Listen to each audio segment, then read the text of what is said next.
Hello guys. सो मैं एक अगली प्रॉब्लम के साथ आया हूँ। अगेन मोटिव क्या है, जेईई एडवांस 2024 का revision, that is our only motive. और ये जो प्रॉब्लम है बेसिकली वो चार डिफरेंट टॉपिक्स में बोल सकता हूँ उससे लिंक्ड है। सबसे पहला है that is kinetic theory of gases, दूसरा laws of thermodynamics, basically first law of thermodynamics, तीसरा specific heat capacities of gases and the fourth one is ideal gas equation guys. तो देखते हैं हम ये सवाल आखिर में है क्या। तो ये क्वेश्चन कुछ इस प्रकार से बोल रहा है हमें गाइज कि एक हॉरिजॉन्टल इंसुलेटेड सिलेंड्रिकल वेसल है जिसकी लेंथ 2L है, जैसा कि आपको दिख रहा है इस फिगर में। ये हमारे पास क्या है, सिलेंड्रिकल वेसल है, इंसुलेटेड है। इंसुलेटेड है मतलब कोई हीट ट्रांसफ़र खुद से नहीं होगा, अंदर से बाहर या बाहर से अंदर, और उसकी लेंथ 2L है, separated by thin insulating piston. ये जो हमारे पास है this is basically insulating piston है, थिन है काफ़ी, और वो इसको दो इक्वल पार्ट्स में डिवाइड कर रहा है। और हर एक पार्ट जो है contains n moles of an ideal mono atomic gas at temperature T। Initial हमें कुछ दे रखा है, देखो इसलिए मैंने यहाँ पे लिख रखा है। इसके अंदर हर एक पार्ट के अंदर क्या है, n मोल्स है। किसके n मोल्स है, मोनो एटॉमिक आइडियल गैस के हैं। मोनो एटॉमिक आइडियल गैस का n मोल्स है हर एक, लेफ्ट पार्ट में भी राइट पार्ट में भी। और कितने टेम्परेचर पे, टेम्परेचर T है, देखो यहाँ मैंने लिख रखा है। उसके बाद कह रहा है कि the piston is connected to the end faces of the vessel by undeformed springs of force constant k each. ये दो स्प्रिंग्स है, देखो लेफ्ट पार्ट में भी है राइट पार्ट में भी है, ये दोनों स्प्रिंग है जिसकी स्प्रिंग कांस्टेंट के है और इनिशियली वो अनडिफॉर्म्ड स्टेट में है, मतलब अपने नेचुरल लेंथ पे है, दोनों लेफ्ट वाला भी और राइट वाला भी, स्प्रिंग कांस्टेंट के है। उसके बाद कह रहा है कि the left part is in contact with the thermostat. ये जो लेफ्ट पार्ट है, ये वाला लेफ्ट पार्ट, ये एक थर्मोस्टैट के कॉन्टेक्ट में है। This is in contact with a thermostat. और यहाँ पे ब्रैकेट में क्या लिखा हुआ है कि थर्मोस्टैट एक डिवाइस है which maintains a constant temperature. तो यहाँ से कहीं ना कहीं इसका मतलब है कि जो टेम्परेचर T है इनिशियली वो चेंज नहीं होने वाली है, it will remain capital T through out. जो टेम्परेचर है चाहे कुछ भी प्रोसेस हो, क्योंकि आगे प्रोसेस होने वाली है। अभी प्रोसेस देखो क्या हो रही है, इतनी तो अभी डेफिनेशन ऑफ सिस्टम थी हमारे पास कि when an amount of heat Q is supplied to the gas in the right part. Gas है दोनों में, मोनोटोमिक आइडियल गैस है n मोल। अभी जब राइट वाले को एक अमाउंट Q हीट सप्लाई किया गया तो the piston is displace to the left by a distance x is equal to L/2। तो ये जो पिस्टन है ये डिस्प्लेस होकर कहीं यहाँ पे आ गया, L/2 पे आ गया। अभी क्योंकि पूरा मामला सिमेट्रिक है तो ये भी देखो L है और ये भी L है, इसमें कोई आपको सोचने वाली बात नहीं है। तो जैसे ही हीट Q दिया गया तो जो ये पिस्टन है वो लेफ्ट की तरफ आ गया। कितनी डिस्टेंस ये ट्रैवल किया, बेसिकली L/2 किया, तो एग्जैक्टली हाफ आ गया, L/2 आ गया वहाँ पे। उसके बाद कह रहा है कि determine the heat Q dash given away at the temperature T to the thermostat by the left part of the piston. तो ऐसा होने के बाद Q हीट जैसे ही हमने राइट पार्ट को दिया तो ये पिस्टन जो है लेफ्ट आया L/2 डिस्टेंस। यहाँ तक हमें समझ में आ गई। तो L/2 डिस्टेंस जैसे ही लेफ्ट आया तो लेफ्ट पार्ट वाले ने कुछ Q डैश हीट दिया, किसको, थर्मोस्टैट को दिया, क्योंकि वो थर्मोस्टैट से कनेक्टेड है जो कि उसके टेम्परेचर को कैपिटल T पे यूनिफॉर्मली मेंटेन किया हुआ है। इतनी बात क्वेश्चन में दे रखी थी, तो हमें वही हीट Q डैश निकालना है guys, that is basically the question. तो क्वेश्चन को बहुत ज़्यादा घुमा फिरा के ऐसा प्रेजेंट किया गया है तो देखने में लग रहा है कि ये क्वेश्चन काफ़ी कॉम्प्लिकेटेड है। तो इसलिए मैं एक बार एक एक स्टेप करके बताना स्टार्ट करता हूँ गाइज, तो ज़्यादा क्लियर होगा आपको कि क्वेश्चन बेसिकली कैसे सॉल्व करनी है। तो सबसे पहले देखो Q हीट हमें दिया जा रहा है सिस्टम में, और सिस्टम से कितनी हीट जा रही है, Q डैश हीट जा रही है, ये भी हमें दिया हुआ। ऑल्दो ये Q डैश हमें निकालना है, this Q dash we need to find, but ऐसा Q डैश क्यों जा रही है सिस्टम से, क्योंकि यहाँ पे कहीं ना कहीं वर्क डन हो रहा है और इंटरनल एनर्जी जनरेट हो रही है। कुछ ऐसा आपको सोचना है इस डायरेक्शन में। This is basically according to the first law of thermodynamics. तो जहाँ से भी गाइज आपको हीट की बात हुई और सिस्टम में कुछ ऐसा हो रहा है जहाँ पे आपको दिख रहा है कि सिस्टम में कुछ वर्क डन वाला मामला चल रहा है, कुछ गैसेज है तो कुछ टेम्परेचर की रिलेशनशिप है, T टेम्परेचर कॉन्स्टेंट मेंटेन किया जा रहा है, इधर का ऑब्वियसली टेम्परेचर चेंज होगा, क्योंकि देखो ये जो पिस्टन है वो ऐसे हाफ वे इधर मूव कर रहा है, ये L/2 इस तरफ मूव कर रहा है लेफ्ट की तरफ में। तो स्प्रिंग फोर्स भी कुछ रोल प्ले करेगा जिसके कारण पोटेंशियल एनर्जी चेंज होगी स्प्रिंग की, तो वहाँ से कुछ वर्क डन वाला मामला होगा। टेम्परेचर T लेफ्ट वाला कांस्टेंट है क्योंकि थर्मोस्टैट से कनेक्टेड है, बट राइट वाले का टेम्परेचर चेंज होगा तो वहाँ से कुछ इंटरनल एनर्जी का मामला होगा। अभी मैं टेम्परेचर सिर्फ क्यों बोल रहा हूँ, क्योंकि आइडियल गैस है, तो आइडियल गैस के केस में internal energy is only a function of temperature, ये आपको जानना होगा। NCVDT हम लिखते हैं उसको। अभी ये सब चीज़ मैं बहुत ही अच्छे से बताऊंगा गाइस, क्योंकि आपकी बेसिक्स भी यहाँ पे बहुत सारी चीज़ें रिवाइज हो जाएगी। तो सबसे पहले तो जैसे ही हीट, वर्क, इंटरनल एनर्जी ये सब का मामला आता है तो we only care about this first law of thermodynamics. First law of thermodynamics हमें क्या बोलता है, Q is equal to delta U plus of W, मतलब heat given to the system, आप सिस्टम को जितनी हीट दे रहे हो is equal to change in internal energy of the system plus work done by the system. ये बहुत important है स्टेटमेंट समझना गाइज, एक बार फिर से रिवाइंड करके देखना मैंने क्या बोला है। तो यहाँ पे हीट एक्चुअली सिस्टम में कितनी दी जा रही है, तो देखो क्यू हीट दी जा रही है सिस्टम में, दैट इज प्लस क्यू, और सिस्टम कितना हीट वापस दे रहा है थर्मोस्टैट को, that is minus of Q dash. तो ये हुआ Q minus of Q dash is equal to change in internal energy of the system. ये चेंज इन इंटरनल एनर्जी एक को भी मैं लिखता हूँ, इसको बताऊंगा, प्लस वर्क डन।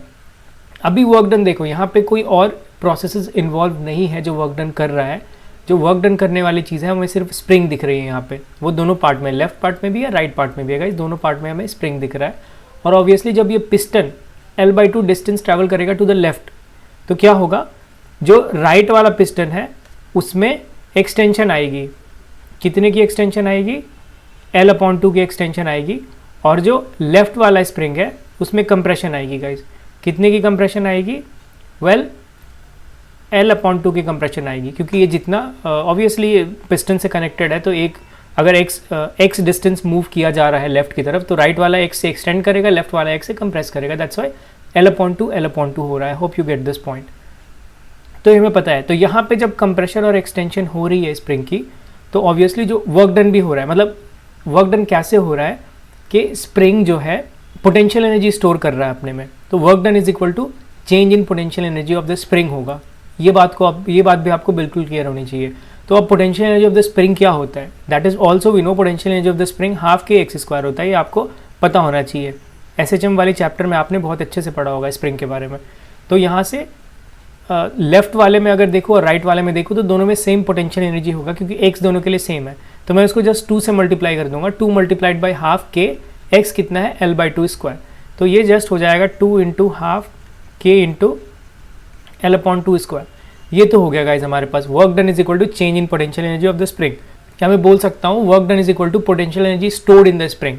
तो पोटेंशियल एनर्जी कितनी स्टोर हुई स्प्रिंग में, that is 2 multiplied by half k x square. So work done is equal to potential energy stored in the spring, जब वो फाइनल स्टेट में आ गया। तो अभी बात आती है इंटरनल एनर्जी की। ये इंटरनल एनर्जी को हम कैसे देखते हैं गाइज, तो मोनो एटॉमिक आइडियल गैस ये हमें दे रखा है गाइज, जो गैस अंदर है that is nothing but mono atomic ideal gas है हमारे पास। अभी हमें पता है internal energy for an ideal gas को हम क्या लिख सकते हैं, U is equal to NCV/T। अगर मैं एब्सोल्यूट टर्म में बोलूँ तो, ऑल्दो एब्सोल्यूट टर्म हम डिफाइन नहीं कर सकते, तो इसलिए मुझे इसको डिफरेंशियल में लिखना पड़ेगा, इन टर्म्स ऑफ डिफरेंशियल। तो जो small change in internal energy that is equal to NCV constant होगा, स्मॉल चेंज इन DT, ये हम लिख सकते हैं। इस पर आप ज़्यादा गौर मत फरमाना, ये मैं एब्सोल्यूट टर्म में लिख रहा हूँ, बट ये ज़्यादा करेक्ट है, small change, DU is equal to NCV/DT। अभी आपने अगर काइनेटिक थ्योरी ऑफ गैसेस पढ़ा होगा, which is also very important guys, मैं थोड़ी बहुत रिविजन करवा रहा हूँ यहाँ पे काइनेटिक थ्योरी ऑफ गैसेस की। तो काइनेटिक थ्योरी ऑफ गैसेस में आपने एक टर्म पढ़ा होगा equipartition of energy theorem है ये, स्पेलिंग गलत हो गया, पार्टीशन TITION होगा, equipartition of energy theorem, ये आपने पढ़ा होगा।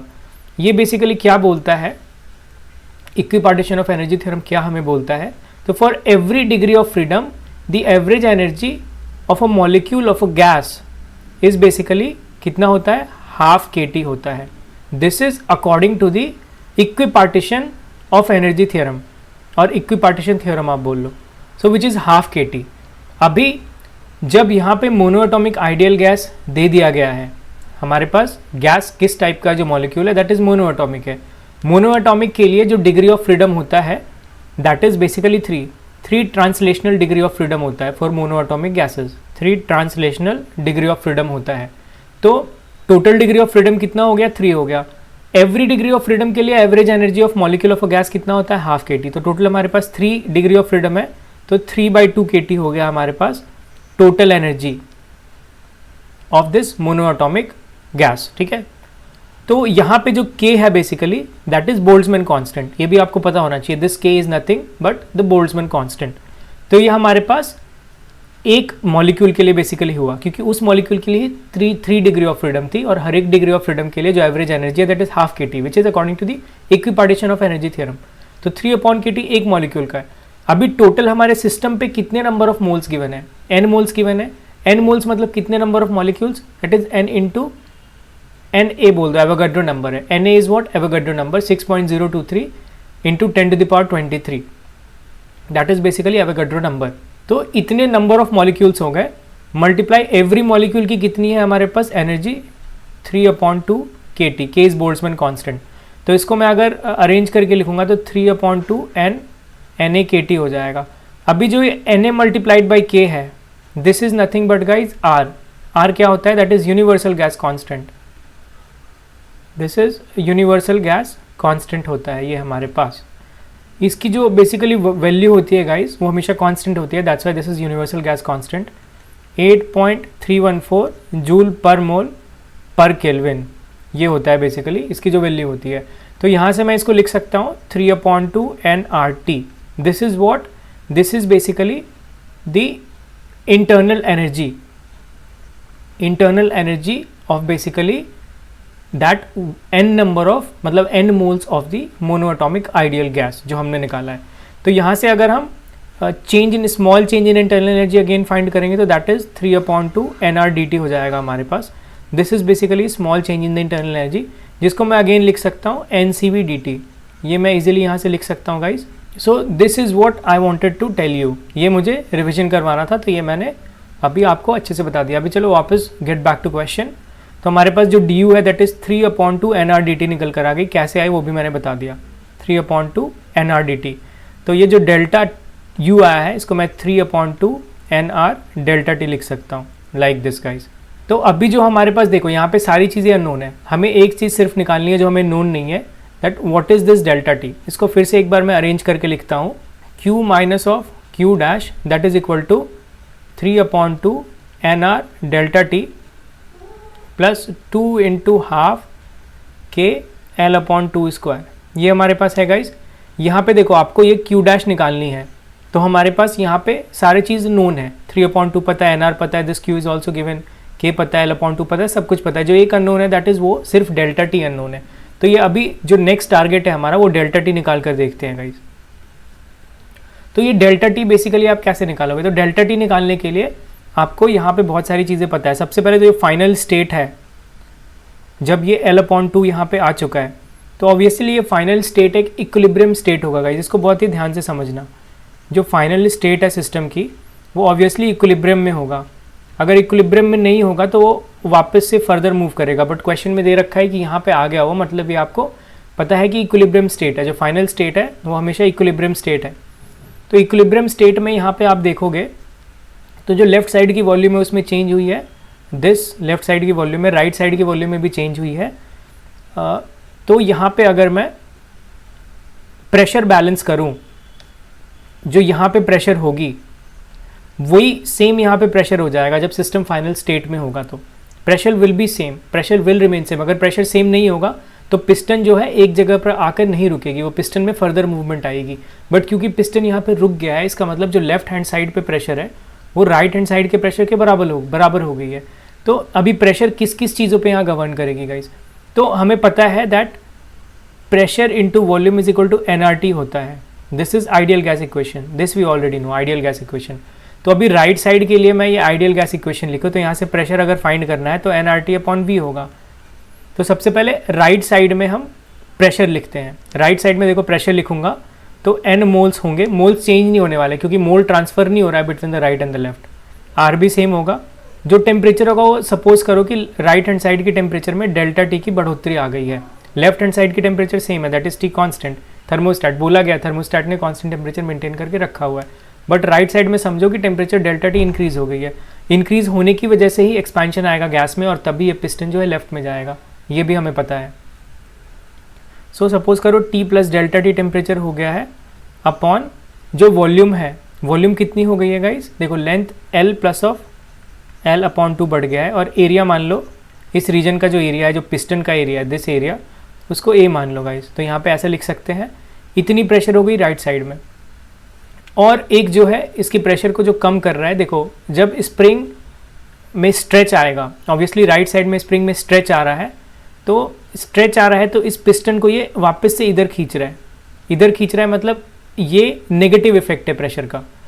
मतलब मैं क्या बोलना चाह रहा हूँ कि जो ये वाला टर्म मैंने लिखा है first term for the right one, ये क्या कर रहा है, उसको एक्सपेंशन कर रहा है, बट अभी जो स्प्रिंग है उसमें कंप्रेशन ला रहा है क्योंकि वो वापस से खींच रहा है उसको, तो ये नेगेटिव हो जाएगा।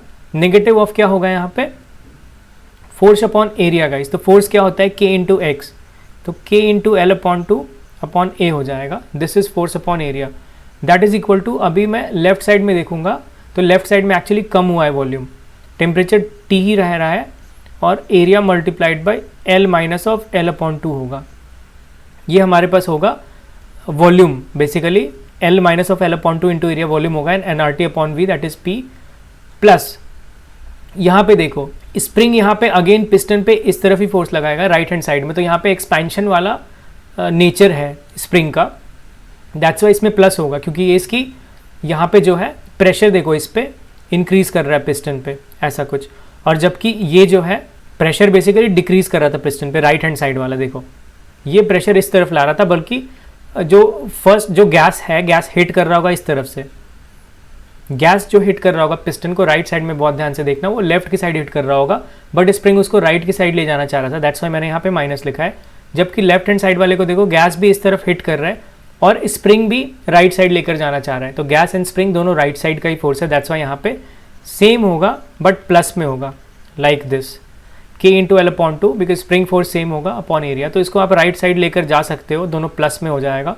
तो यहाँ से इसको अगर मैं लिखूंगा तो that will be something like ऐसा होगा, यहाँ से देखो N R T plus of delta T upon area into L plus of L upon two होगा, दैट इज इक्वल टू, अभी मैं k into L upon two upon A को उस तरफ लेकर जाऊँगा मैं, तो यहाँ से होगा N R T upon area into L minus of L upon two होगा, ये होगा plus 2 into k into L upon two that is force multiplied by A divide by A, तो यहाँ से ए कैंसिल आउट कर दो, तो यहाँ से देखो मैं क्या लिख सकता हूँ, N R T T plus of delta T L plus of L upon two कितना हो गया 3 एल अपॉन टू हो गया, that is equal to N R T L minus of L upon two that is L upon two हो गया, plus ये 2 cancel out होगा, this is nothing but k L.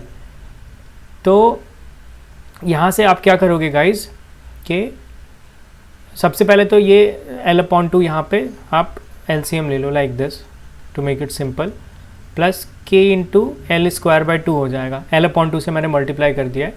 अभी देखो ये एल अपॉन टू कैंसिल हो गया, ये एल अपॉन टू कैंसिल हो गया, तो यहाँ से N R T plus of delta T हुआ, ये 3 को आप यहाँ से मल्टीप्लाई कर सकते हो, that is 3 N R T plus of 3 के एल स्क्वायर बाई टू हो जाएगा हमारे पास लाइक दिस। यहाँ से आप क्या करो, देखो एन आर इसमें भी है एन आर इसमें भी है, तो मैं यहाँ से डिवाइड कर देता हूँ एन आर सब में, तो ये कैंसिल हो जाएगा एन आर, तो ये आएगा T plus of delta T that is equal to 3t plus of 3k upon 2 L square upon N R, ऐसा कुछ होगा। यहाँ से ये t राइट हैंड साइड में चला जाएगा, तो डेल्टा टी क्या होगा, that is 3t minus of T which is 2t plus of 3k L square upon 2 N R हो गया गाइज, ये हमारे पास डेल्टा टी आ गई, ये देखो। तो मैं इसको अगर यहाँ पे पुट करूँ q minus of q dash is equal to 3 upon 2 N R, और डेल्टा टी क्या होगा, ये हमारे पास डेल्टा टी होगा जो अभी हमने पीछे निकाला, 2t plus of 3k L square upon 2 N R, plus ये 2 कैंसिल आउट हो गया, हमारे पास हुआ के एल स्क्वायर अपॉन 4, ऐसा कुछ यहाँ पे हुआ गाइज। तो यहाँ से अभी आप इजीली q डैश निकाल दोगे, q डैश क्या होगा, that is equal to q minus of, देखो यहाँ से अगर आप निकालोगे इसको तो 3 upon 2 N R multiplied by 2t, अभी मैं हर टर्म्स को सेपरेट कर दे रहा हूँ, फिर minus of 3 upon 2 N R multiplied by 3 के L square upon 2 N R हो जाएगा, and plus K L square upon 4 हो जाएगा हमारे पास।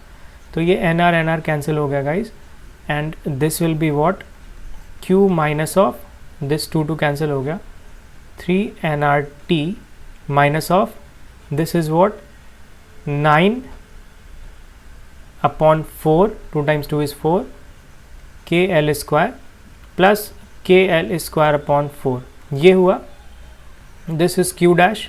तो इसको यहाँ से मैं क्या लिख सकता हूँ, q dash is equal to q minus of this 3 N R T, and this is what, देखो -9 प्लस ऑफ के, तो यहाँ पे -8 अपॉन 4 होगा, यानी कि -8 upon 4, so this is 4 times 2 is 8, 2 के एल स्क्वायर, नो, एक्चुअल में देखो मैंने क्या यहाँ पे मिस्टेक किया है, जब मैंने क्यू डैश को राइट हैंड साइड लेकर गया और बाकी टर्म्स को लेफ्ट हैंड साइड लेकर गया, तो ये वाला टर्म मैंने प्लस में ही लिखा है. This will B actually in negative, ये नेगेटिव हो जाएगा and that's why this will also be negative, और ये नेगेटिव हो जाएगा तो now this will be nothing but minus of 10 KL² होगा. So from here this is 5/2 KL²/2. तो ये वाला टर्म जो होगा दिस विल बी 5/2 KL² होगा गाइज, ऐसा कुछ. तो जो फाइनल हमारे पास आंसर आएगी q dash that is equal to q minus of 3 nRT minus of 5/2 KL² होगा guys. So this is basically the final answer. वो मैंने एक नेगेटिव उस तरफ लेकर नहीं गया, उसको प्लस में लिख दिया, दैट्स वाई आंसर में थोड़ी एम्बिगिटी थी, 2 KL² था, but the actual answer is this, q dash is equal to q minus of 3 nRT minus of 5/2 KL². तो एक मेरे हिसाब से बहुत ही अच्छा क्वेश्चन था गाइज, जहाँ पे बहुत सारे कॉन्सेप्ट एक्चुअली में मिले हुए थे, यहाँ पे आपको दिख भी रहा होगा.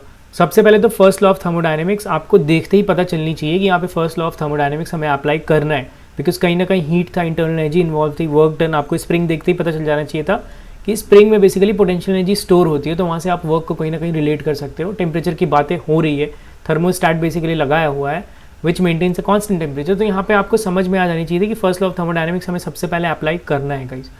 उसके बाद की चीज़ें तो आपको बिल्कुल स्टेप बाय स्टेप चलना था. मोनोटॉमिक आइडियल गैस, जैसे ही मोनोएटॉमिक वर्ड यूज़ कर दिया है तो वहाँ से कहीं ना कहीं इंटरनल एनर्जी का रिलेशन था जो आपको पता चलनी चाहिए, बिकॉज आपने काइनेटिक थ्योरी ऑफ गैसेस बहुत अच्छे से पढ़ रखा है, मैं ऐसा होप करता हूँ. तो वहाँ से इक्विपार्टीशन एनर्जी वाला थ्योरम आपको पता होना चाहिए, इक्विपार्टीशन ऑफ एनर्जी थ्योरम जिसको हम बोलते हैं, जो हमने काइनेटिक थ्योरी ऑफ गैसेस में ऑलरेडी अच्छे से आपने पढ़ा होगा आई सपोज. तो वहाँ से आपको वो वाली रिलेशनशिप पता होनी चाहिए जहाँ पे आप फर्स्ट लॉ ऑफ थर्मोडायनेमिक्स उसको रख सकते हो. वर्क डन वाला वापस आप रख दोगे कैसे, स्प्रिंग को यूज़ करके. तो जस्ट वो सारी चीज़ें जैसे आपने फिल कर दी, फर्स्ट लॉ ऑफ थर्मोडायनेमिक्स को कंप्लीट कर दिया, तो वहीं से आप इस क्वेश्चन को सॉल्व कर लोगे, वहाँ से आपको क्यू डैश इजीली निकल जाएगा. तो होप करता हूँ गाइस कि ये आपको क्वेश्चन बहुत ही इंसाइटफुल लगा होगा और आपकी बहुत सारी चीज़ें रिविजन भी हो गई होगी इन सारे टॉपिक्स से, जो भी इस टॉपिक्स पे, जो भी इस क्वेश्चन में आए हैं जितने सारे टॉपिक्स, क्योंकि मैंने उनको एक ब्रीफ में बताया हूँ. मैं ये नहीं बोल सकता कि बहुत ही विस्तार से बताया, मैं एक ब्रीफ में बताया हूँ. तो अभी मिलते हैं गाइज नेक्स्ट क्वेश्चन में एक और अलग चैलेंजिंग प्रॉब्लम के साथ, एक डिफरेंट टॉपिक के साथ. तब तक के लिए bye and take care guys.